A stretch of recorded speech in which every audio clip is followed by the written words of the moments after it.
ধর্মকথা শুনব আজি, যাব সাধুর ঘরে।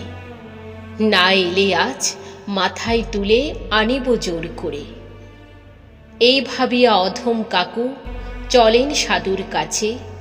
সাধু তো হায় নেয় না ঘরে, রাখল ঘরের পাছে। এ কি হলো, অধম কাকু ভাবছে মনে মনে। সাধু বুঝি বড় জাতের, তাই হলো মোর শনে। বলো তো বাপু, কেন এলে অসময়ে হেথা? অধম কাকু বলেন, প্রভু শুনব ধর্ম কথা।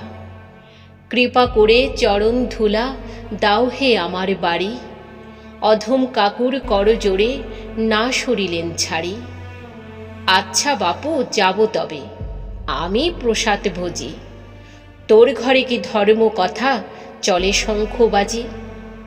অধম কাকু নত শিরে বলে কেঁদে কেঁদে, না গো প্রভু দিন আমি, যা পাই তা খাই রেধে।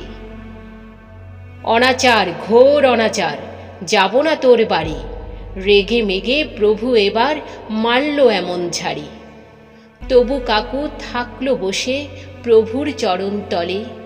চরণ যুগল ভাসল এবার কাকুর চোখের জলে। অনেক পরে প্রভু এবার বসল কোষে দাম। আমার সাথে যাবে কজন, পারবি রাখতে নাম?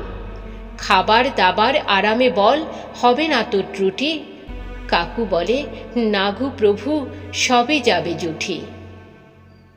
এক প্রহরে ধর্ম কথা আমার হবে শেষ।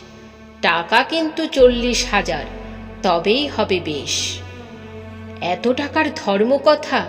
কাকু ভাবে বসে, যা ধর্মই তো, পুণ্য হবে, না নিয়ে যাই চুষে। সাধু এবার করল শুরু হিংসা নিন্দা নিয়ে। অহংকারের মাটি চাপা নিজেই গেল দিয়ে। লোভ লালসা টাকার পিছে বাপু যদি ছোট, ধর্ম তোমার রসাতলে থাকবে না এক মুঠো। দপাস করে কাকু এবার বসে পড়ল মাঠে। সাধু আমার বলছে কি রে, সাপ আনিলাম ঘাটে। সাধু বেটা সমাজটা তো নিল রসাতলে, নিজে থাকে লোভে ডুবে, আমায় ফেলে জলে। কাকু এবার রেগে মেগে বলে, সাধু সরো, আমার ধর্ম আমি জানি, তুমি রাস্তা ধরো।